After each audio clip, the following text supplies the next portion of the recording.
நீதியின் தீபங்கள் ஏந்திய கைகளின் லட்சிய பயணம் இது. இதில் சத்திய சோதனை எத்தனை நேரினும் தாங்கிடும் இதயம் இது. அண்ணனின் பாதையில் வெற்றியே காணலாம், தர்மமே கொள்கையாய் நாளெல்லாம் காக்கலாம். நேருக்கு நேராய் வரட்டும் நெஞ்சில் துணிவிருந்தால், என் கேள்விக்கு பதிலை தரட்டும் நேர்மை திறம் இருந்தால். நேர்மை திறம் இருந்தால் உழைப்போர் அனைவரும் ஒன்று எனும் உணர்வினில் வளர்வது இன்று. வலியோர் ஏழையை வாட்டிடும் கொடுமை இனி ஒரு நாளும் நடக்காது, இனி ஒரு நாளும் நடக்காது. அற்புதமானவர்களே, இந்த அற்புதமான சிந்தனையோடு தான் இந்த பதிவை துவங்குறேன். கடந்த சில நாட்களாக நான் பதிவு போடலை. அது ரெண்டு காரணம். ஒரு காரணம் சொந்த வேலைகள் நிமித்தமாக பண்ண முடியலை ஒன்று. இன்னொன்று, திருப்பி திருப்பி நாம் யூகமாக பேசக்கூடாது.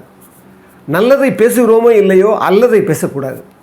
தர்மத்தை பேசுகிறோமோ இல்லையோ அதர்மத்தை பேசக்கூடாது. அதனால் இறைவனின் தீர்ப்பு நாளைக்கு வரப்போகுது, விடிய போகுது. அவர் கொடுக்குற தீர்ப்பு நம்ம ஏற்றுக்கு தான் போகிறோம். அதனால் நம்ம இப்படி அப்படின்னு சொல்லி நம்ம பல வகைகளில் அது திசை திருப்பக்கூடாது. அந்த வகையில் விசித்திரம்தான், ஆனால் இதுதான் சரித்திரம் அப்படிங்கிற தலைப்பில் ஒரு பேசணும்னு ஒரு எண்ணம் எனக்கு எழுச்சியாக வந்தது. அந்த வகையில் தான் பரிமாறிக்கிறேன். என்ன காரணம்னா பாருங்கள், எவ்வளவோ பேர் எலெக்ஷன் 23 முடிஞ்சது. அது அந்த சமயத்துக்குள்ளே எத்தனை கணிப்புகள், எத்தனை கருத்துகள், எத்தனை அப்படியே நாளைக்கு வரப்போகுது, முடிவு தெரிய போகுது. ஆனால் அதுக்கு முன்னால் நடக்கிற அந்த விஷயங்கள்லாம் பார்க்கும்போது மனிதன் ஒரு நிமிடத்துக்கு நிமிடமாக நொடிக்கு நொடியாக மாறக்கூடிய பச்சோந்தியாக இருக்கிறன்றதை எனக்கு தெரிஞ்சு போச்சு.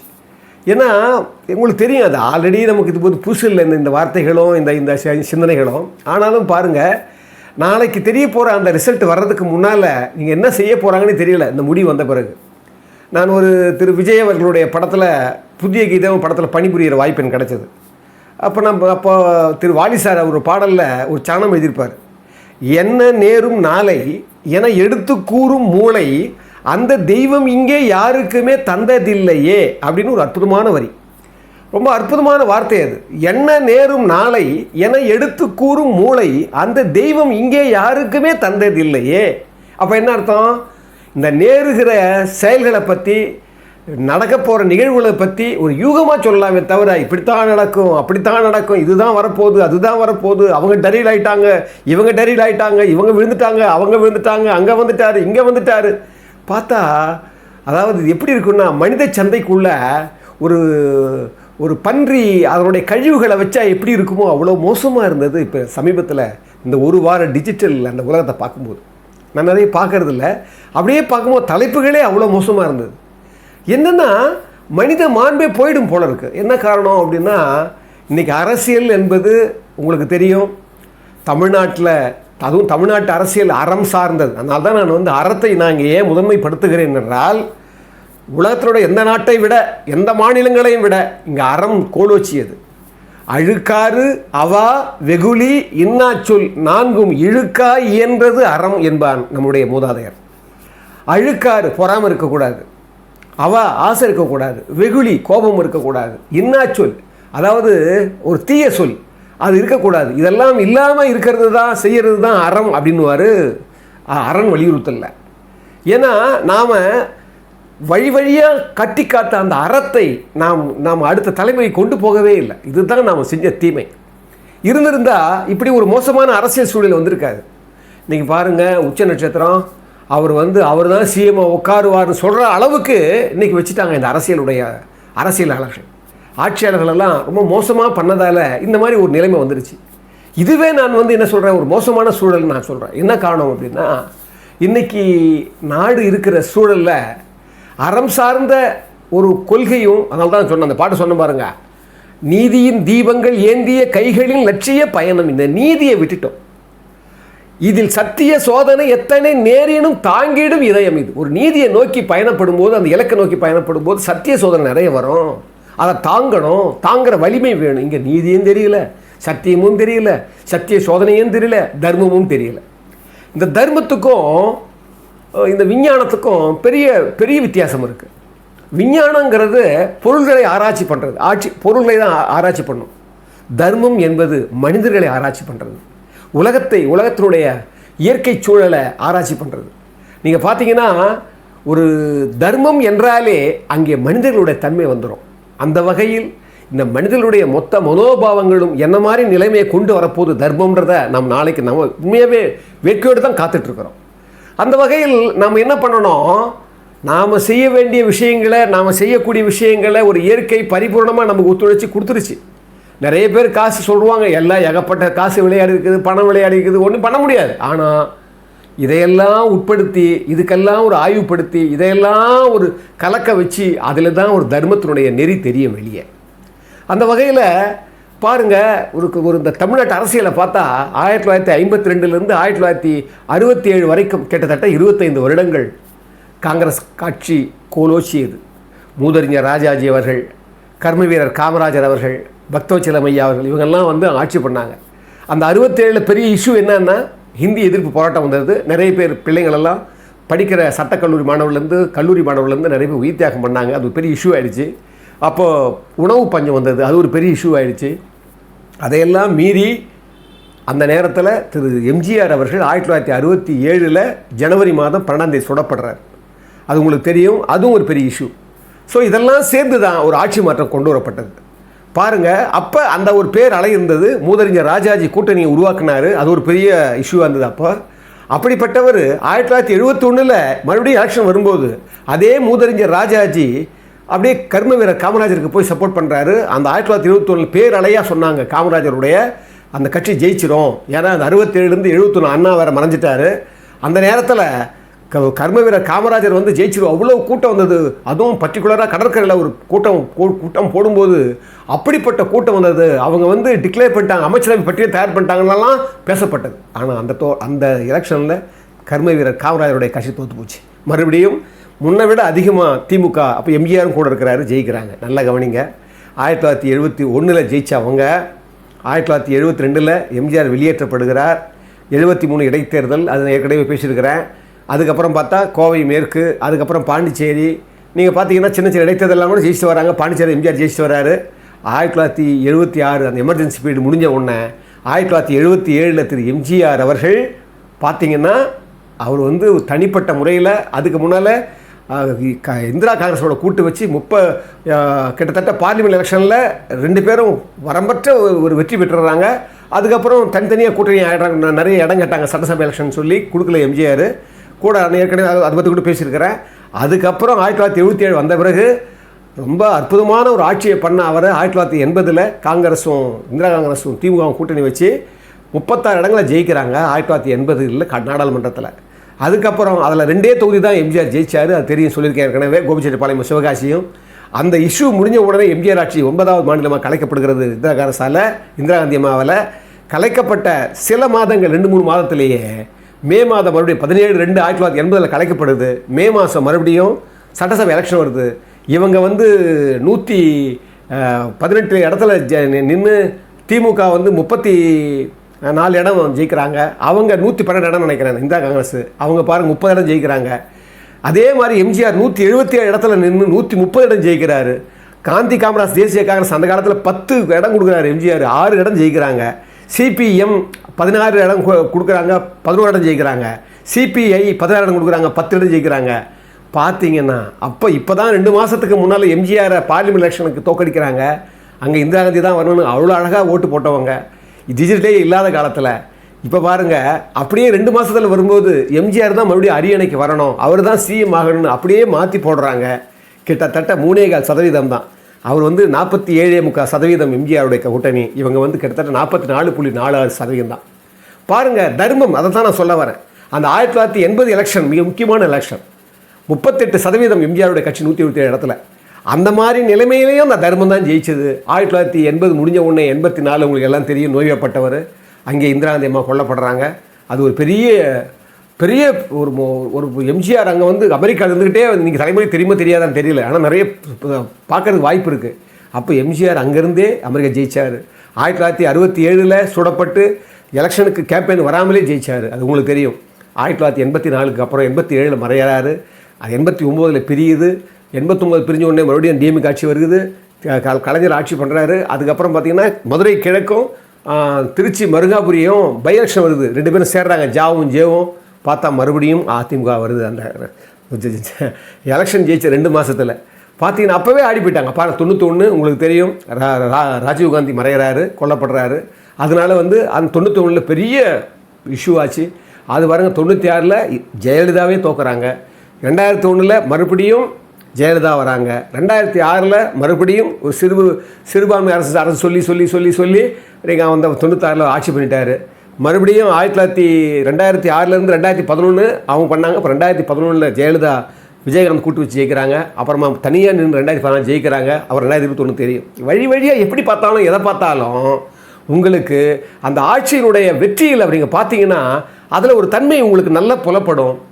தர்மம் என்றைக்குமே ஓரளவுக்கு அந்த தர்மம் தான் கட்டி காக்குது. அதனால தான் அரசியல் விஞ்ஞானமாக ஏற்றுக்க மாட்டாங்க. அரசியல் விஞ்ஞானம்லாம் படிக்கும்போது, அரசியல் விஞ்ஞானம் படிக்கும்போது அரசியல் விஞ்ஞானமா இல்லையான்னு ஒரு கேள்வி வரும். விஞ்ஞானம் என்றால் பகுத்தாய்வு செய்வது, ஆனால் அரசியல் பகுத்தாய்வு செய்ய முடியாது. அதனால் நீங்கள் என்ன பகுத்தாய்வு பண்ணாலும் அது வேறு மாதிரி தான் வரும். கேட்குறவங்கெல்லாம் சொல்கிறவங்கெல்லாம் உண்மை தான் சொல்லுவாங்கன்னு சொல்ல முடியாது. உண்மையை சொன்னது கூட உண்மையாகவே போடுவான்னு சொல்ல முடியாது. நிறைய கேள்விகள்லாம் இருக்குது. அந்த வகையில் இன்றைக்கி பாருங்கள், நாளைக்கு வரப்போகிற முடிவை பார்த்துக்கிட்டு நான் ஏன் விசித்திரம், இது வந்து ஒரு சரித்திரமாக ஆகுதுன்னா இதிலேருந்து ஒரு சரித்திரம் உருவாக போகுது. அது என்ன சரித்திரம்னு நாளைக்கு 12 மணிக்குள்ளே தெரிஞ்சு போடும், பார்த்துக்கலாம், அது விட்டுருங்க. ஆனால் பாருங்கள், எம்ஜிஆர் அவருடைய நான் சொன்ன பாருங்கள், நீதியின் தீபங்கள்னால அந்த பாட்டிலுடைய பல்லவியிலே சொல்லுவார், நேருக்கு நேராய் வரட்டும், நெஞ்சில் துணிவு இருந்தால் என் கேள்விக்கு பதிலை தரட்டும், நேர்மை திறமை இருந்து உழைப்போர் அனைவரும் ஒன்று. இதுதான் சமத்துவம். ஒரு சோஷலிசம்ன்றது என்னென்னா, உழைப்போர் அனைவரும் ஒன்று எனும் உணர்வினில் வளர்வது இன்று, வலியோர் ஏழையை வாட்டிடும் கொடுமை இனி ஒரு நாளும் நடக்காது. இந்த வலியோர் ஏழையை வாட்டக்கூடாதுன்றதுக்கு தான் ஒரு அரசு, ஒரு அரசாங்கம், ஒரு கவர்மெண்ட் அல்லது ஒரு ஸ்டேட் எப்படி உருவாகுது அப்படின்னா, எளியவர்களை எல்லாம் வதைபடாமல் அவங்க வாழ்க்கையை வாழ வைக்கணும், சுதந்திரம் கொடுக்கணும், அவங்களுக்கு சம உரிமை கொடுக்கணும், அவங்களுக்கும் சம ஒரு பயன் கிடைக்கிற மாதிரி நம்ம ஆட்சி பண்ணோன்றது தான் திரு எம்ஜிஆருடைய எல்லா பாடல்களும் முக்கியத்துவம் பற்றுவார். அதனால தான் 1973 15 5ஆவது தேதி 4வது ஏப்ரல் மாதம் கட்சி ஆரம்பித்து ஒரு 6 மாதம் கூட ஆகலை. அவர்கிட்ட கேட்கப்பட்ட கேள்விக்கு அவர் பதில் சொல்கிறத பாருங்கள், எவ்வளோ பெரிய அரசியல் மேதமே அவர்கிட்ட இருந்தது. ஒரு கேள்வி கேட்குறாங்க, கலிங்க போர் நடந்தது, அந்த கலிங்க போரில் போரால் ஜெயிப்பதை விட அறத்தால் ஜெயிப்பதே மேலுன்னு சொல்லி அசோகன், பெரிய அசோகன் இருக்காரு, நம்ம மன்னர் அசோகன், அந்த பேரரசன் எப்படி மனம் மாறி அவருக்கு மாறினாரோ அதை போல் நீங்கள் வந்து கட்சி ஆரம்பிச்சிருக்கிறீங்க. கட்சி விட உங்களுக்கு கலை உலகம் பெருசாக இருக்குது. அதனால் கலை உலகத்து மூலமாகவே உங்களுடைய அண்ணா கொள்கையும் தர்மமான கொள்கையும் பண்ணிட்டு போகலாமே, எதுக்கு இந்த அரசியல் உங்களுக்கு அப்படின்னு ஒரு கேள்வி கேட்கும்போது எம்ஜிஆருடைய பதிலை பாருங்கள். அவர் சொல்கிறாரு, கலிங்க போர் நடக்கும்போது தன்னால் தான் இவ்வளோ உயிர்கள் சேதம் அடைஞ்சதுன்னு சொல்லி மனம் மாறி பேரரசன் அசோகன் மனம் மாறினான்னு சொல்கிறோம். அதே போல் தமிழகத்தில் இன்றைக்கி ஏராளமான குடும்பங்கள் திரு கருணாநிதி அவர்களால் வந்து பாதிக்கப்பட்டு இருக்குதே. அப்போ பாதிக்கப்படும் போது அவர் தான் அரசியல் விட்டு முழுசாக ஓய்வு பெறணும், நான் ஓய்வு பெற வேண்டிய அவசியம் இல்லை. நல்லா கவனிங்க, எவ்வளோ பதில் பாருங்கள் அது. அதனால் பாதிக்கப்பட்டது யார்? அவரால் பாதிக்கப்பட்டது மக்கள், ஏழை மக்கள் ஏழை குடும்பங்கள் பாதிக்கப்பட்டிருக்கு. அப்போ அரசியல் விட்டு அவர் தான் ஓய்வு பெறணும். அதனால் நான் அரசியல் ஓய்வு வேண்ட அவசியம் இல்லை. ஆனால் நீங்கள் எதிர்பார்க்குற மாதிரி கலை உலகத்துலேயும் நான் இருந்துட்டு தான் இருப்பேன், அதனால் நீங்கள் கவலைப்படாதீங்க, உங்களுடைய ஆசை நிராசை ஆகாதுன்னு பதில் கொடுக்குறார். என்ன அற்புதம் பதில் பாருங்கள். இதைத்தான் நான் வந்து சொல்கிறேன், அரசியல் மேதமை அவர் எவ்வளவு ஆழ் மனதில் பதிந்திருக்கு பாருங்கள். இன்னொரு கேள்வி கேட்குறாங்க, அதாவது தனக்குத்தான் எல்லாம் தெரியும், மற்றவங்களுக்கு எதுவுமே தெரியாத சில முட்டாள்கள் நினைக்கிறாங்களே, இதை பற்றி நீங்கள் என்ன நினைக்கிறீங்கன்னு ஒரு கேள்வி கேட்பாங்க. அதே அந்த கேள்வி பதில் வரும். அப்போ அவர் சொல்கிறாரு, எல்லாருக்கும் முகத்தில் முன்பக்கத்தில் தான் 2 கண்ணு வச்சுருக்கிறாங்க, ஏன் பின்பக்கத்தில் 2 கண்ணு வைக்கல தெரியுமா? நாம் நம்மை பார்ப்பதை விட மற்றவர்கள் தான் நம்மை அதிகமாக பார்க்கிறார்கள் என்கிற தன்மை அதிலே புலப்படுகிறது. என்ன பதில் பாருங்கள். நாம் முன்னால் 2 கண்ணு வச்சுருக்கிறோம், பின்னால் ஏன்டா 2 கண்ணு வைக்கலன்னா, நம்ம பார்க்குறத விட பின்னால் இருக்கவங்கள மற்றவங்க தான் அதிகமாக நம்மளை பார்க்குறாங்கன்ற கவனம் இருக்கணும். இதை உணராமல் போகிறாங்க பாருங்கள், அவங்க இயற்கையின் நீதிக்குள்ளே அதிகமாக கேலி பொருள் ஆகிறாங்கன்றத அவங்க நினைக்கிறதே கிடையாது. என்ன அற்புதம் பதில் பாருங்கள். இப்படிப்பட்ட ஒரு கான்சியஸ் எம்ஜிஆருக்கு இருந்தது அரசியலில். 2 3வது ஒரு கேள்வி கேட்குறாங்க, திமுக காலத்தில், அப்போ திமுக ஆளுங்கட்சி, அப்போல்லாம் பார்த்தீங்கன்னா சொத்து வாங்குவாங்களாம் நிறைய. திமுககாரங்கெல்லாம் கருணாநிதி குடும்பம்லாம் சொத்து வாங்குவோம். அவங்களாம் வாங்கினா 45,000க்கு மேலே அந்த சொத்துடைய அந்த மதிப்பு வராது. ஏன்னா 45,000 மேலே போனால் வரி அதிகமாக கட்டணும். அதனாலேயே அப்படி ஒரு நிலைமை இருந்ததுதான். அப்போ ஒருத்தர் கேட்குறாரு எம்ஜிஆர் கிட்ட, இந்த திமுக குடும்பத்தில், கழக குடும்பத்தில் 45,000க்கு மேலே எந்த சொத்தும் வாங்க மாட்டாங்க. இது என்ன காரணம்னு கேட்குறாங்க. அப்போ எம்ஜிஆர் சொல்கிறாரு, அவர்கள் கொடுப்பதில் தான் அளவு வைக்கிறார்களே தவிர எடுப்பதில் என்றைக்குமே அளவு வைக்க மாட்டாங்கன்றத மற்றவங்க சொல்கிறாங்க, என்ன செய்கிறது அப்படின்றார். அதாவது கொடுக்கறதுல அளவு கிடையாது, அவங்க எடுக்கிறதுல தான் அளவு. அதாவது அவங்க கொடுக்கறதுல அளவு வச்சுக்குவாங்க, ஆனால் எடுக்கிறதுல அளவு பார்க்க மாட்டாங்கன்றத அதில் நம்ம புரிஞ்சுக்கலான்றத ரொம்ப நுட்பமாக சொல்கிறார். அந்த பகை உணர்ச்சியை கூட, அந்த தாக்குறதை கூட ரொம்ப ரொம்ப நளினமாக, ரொம்ப எளிமையாக புரிய வைக்கிறார். ஒன்று, அதே மாதிரி ஒரு கேள்வி கேட்குறாங்க, உங்களால் அறிமுகப்படுத்தப்பட்ட ஒரு நகைச்சுவை நடிகரும் உங்கள் கூடவே நீங்கள் வந்து வளர்ச்சிக்கு காரணமான ரெண்டு நகைச்சுவை நடிகர்களும் அவங்கவுங்க படத்தில் அவங்க தாக்குறாங்களே, அந்த தாக்குறதை பற்றி நீங்கள் என்ன நினைக்கிறீங்க? பத்திரிகைகள் கூட உங்களை விமர்சிக்கிறாங்களே சொல்லும்போது எம்ஜிஆர் சொல்கிற பதிலை பாருங்கள். பொதுவாக ஒரு சினிமாவில் கலைஞர்கள் பேசுகிற வசனங்கள் எல்லாமே அந்த படத்தினுடைய ஆசிரியர்களாக எழுதப்படுகிறது, அதாவது உரையாடல் ஆசிரியராக எழுதப்படுகிறது. அதனால் அவங்களுக்கு அதில் எந்த பங்கும் கிடையாது. அப்படியே அவங்க பங்கு கொண்டா கூட, இப்போ உதாரணத்துக்கு சொல்கிறார் எம்ஜிஆர், 1967 காங்கிரஸில் சேர்ந்து திருமதி பத்மினி அம்மா, என்னுடைய தொகுதியிலேயே நீங்கள் எம்ஜிஆருக்கு ஓட்டு போடக்கூடாது, கர்ம வீரர் காமராஜர் தான் நீங்கள் ஓட்டு போடணும்னு பிரச்சாரம் பண்ணாங்க. என்ன நடந்தது? எவ்வளவு வேகமாக அந்த அம்மா அரசியலுக்கு வந்தாங்களோ அவ்வளோ வேகமாக அரசியல் விட்டே போயிட்டாங்க. பாருங்கள் என்ன பதில் பாருங்கள். ஏன்னா எவ்வளவு தன்மை பாருங்கள், எவ்வளவு வேகமாக வந்தாங்களோ எவ்வளோ அதே வேகத்தில் அதிகமாக போயிட்டாங்க. அப்போ என்ன அர்த்தம்? நம்ம அதிகமாக வேகமாக ஓடுறவன், வெகு வேகமாக ஓடுகிறவன் சீக்கிரமே கீழே விழுந்துடுவான். இதுதான் ஒரு உண்மையான நியதி. அதே போல் மெல்ல நடப்பவன் நெடுந்தூரம் பயணிப்பான். ரொம்ப ஆரவாரம், ரொம்ப ஆர்ப்பாட்டம், இதெல்லாம் வந்து நமக்கு ஒரு சரித்திரத்தை உருவாக்க போகுது பாருங்கள் நீங்கள்.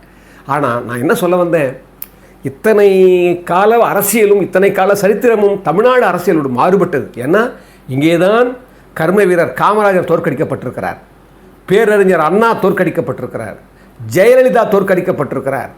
அதை போலவே பார்த்தீங்கன்னா ஜானகி அம்மா தோற்கடிக்கப்பட்டிருக்காங்க. அதை போலவே நீங்கள் பார்த்தீங்கன்னா திரு கருணாநிதி அவர்கள் கூட 2 முறை 1991, 1980 எம்ஜிஆர் பீரியட்லேயும் ஜெயலலிதா பீரியட்லேயும் அவங்க 2 சமயத்துலேயும் தோக்கிற நிலைமைக்கு வந்து ஏதோ பார்டரில் ஜெயிச்சார், 800 ஓட்டில் 600 சில்லற ஓட்டில். ஏன்னா இந்த அரசியல் என்பது அது ஒரு பரம பதத்தை விட மோசமானது. இதில் இறைமையோடு தான், ஒரு அறத்தோடு தான் தீர்ப்பை கொடுக்குறான். குழப்பம் வரலாம், இந்த குழப்பங்களெல்லாம் சரி பண்ணக்கூடிய ஒரு நிலையில் தான் தமிழ்நாடு என்றைக்குமே இருக்கும். நீங்கள் பயப்படாதீங்க. நான் ஏற்கனவே சொன்ன மாதிரி எம்ஜிஆர் அவருடைய பாடல்களில் கட்டி காத்த அந்த படங்களில் இருந்த கொள்கையை தான் தன் கட்சியில் வச்சார். ஏழை எளியவர்கள் ஆட்சி, ஏழை எளியவர்களுடைய கட்சி, எப்போவும் அறம் இருக்கணும், நீதி வெல்லணும், சத்தியம் இருக்கணும், உண்மை இருக்கணும், எல்லாரும் சமத்துவம் இருக்கணும், பாகுபாடு கூடாது, கீழே இருக்கிறவங்கெல்லாம் மேலே வரணும். அவங்க கட்சியை பாருங்கள், இன்றைக்கி கூட மற்ற கட்சிகளையும் பாருங்கள், அந்த அதிமுக கட்சியை பாருங்கள். யாரோ ஒருத்தன் எங்கேயோ இருந்த ஒருத்தர் வந்து இன்றைக்கி வந்து ஒரு பொதுச்செயலாளர் ஆகி இவ்வளோ போராட்டத்துக்கு அப்புறமும் தன்னுடைய மகனை கூட பின்னால் தான் வச்சா தவிர முன்னால் வைக்கல. அதெல்லாம் ரொம்ப ரொம்ப உயர்ந்த கொள்கை பாருங்கள். எல்லா கட்சியிலையும் எல்லாம் கொண்டாண்டாங்க, பிள்ளைகள்லாம் கொண்டாண்டாங்க. ஆனால் அந்த பொதுச்செயலாளர் வந்து இன்னும் என்ன தான் அவர் மேலே குறைகள் இருந்தால் கூட, எனக்கு கூட நிறைய உடன்பாடு இல்லாத விஷயங்கள்லாம் நிறைய இருக்குது. ஆனாலும் அந்த மாதிரி விஷயங்கள்லாம் அது உண்மையாகவே வந்து கட்சிக்கு விசுவாசமாக இருந்து இந்த கட்சி மேலோங்கினா, இந்த கட்சி வெற்றி பெற்றால் ஏழைகளுக்கும் எளியவர்களுக்கும் வாழ்க்கை, அந்த வாழ்க்கை இறைவன் அமைக்கணும்னு சொல்லி நாம் பிரார்த்தனைப்பட்டு நாம் எது கொடுத்தாலும் ஏற்றுக்கலாம். அதை பற்றி கவலையே படாதீங்க. என்னைக்கும் நீதி தான் ஆட்சி, நீதி தான் வெல்லும், தகுதி உடையது தான் ஜெயிக்குமே தவிர தகுதி அல்லாதெல்லாம் ஜெயிக்காது. அதனால தான் வடமொழியில் சொல்லுவாங்க, பதவி பூர்வ புண்ணியானான்னுவாங்க. பதவி என்பதே பூர்வ புண்ணியானான்னுவாங்க. அது என்ன காரணம்னா, பூர்வ புண்ணியானால 2 அர்த்தம் இருக்குது. அதில் ஒரு அர்த்தம் மனிதனுடைய பூர்வ புண்ணியானால இந்த உலகம் வளர்ந்து கொண்டே இருந்தது அல்லவா, அந்த சில பேர் ஓஷோ சொல்லுவார், இந்த உலகத்துக்கு கூட வயசாகி போச்சு, கேரட்டத்தன்மை வந்துடுச்சு, அதனால் முன்ன மாதிரி அந்த தர்மத்தில் இருக்காது அப்படின்னு சொல்லுவார். அதனால் அப்படிலாம் சொன்னால் கூட மறுபடியும் தர்மமே வெல்லும், தர்மம்தான் வெல்லும்னு சொல்லி இந்த அற்புதமான பகிர்வை இவ்வளவு நேரம் பொறுமையை கேட்டவங்க எல்லோரையும் வணங்குவதில் நான் பெருமகிழ்ச்சி கொள்கிறேன். அன்புள்ள மிக்கவர்களே, தமிழ் டிவியினுடைய இந்த சேனல் இந்த அளவுக்காவது இயங்கிக்கிட்டு இருக்குதுன்னா அதுக்கு உண்மையானவர்களும் நல்லவர்களும் ஒத்துழைக்காமல் இது நடக்காது. அந்த வகையில் இந்த சேனலை பார்க்குறவங்க உண்மையாக மனதுக்குள்ளே, அந்த இதயத்துக்குள்ளே ஒரு ஈரம் இருக்கிறவங்க, நிலை இருக்கிறவங்க, கொடுக்கணுன்ற எண்ணம் உங்களுக்கு வந்துச்சுன்னா நிச்சயமாக இந்த தமிழ் டிவிக்கு உதவணும்னு சொல்லி உங்களை மீண்டும் வணங்குவதில் நான் பெருமகிழ்ச்சி கொள்கிறேன்.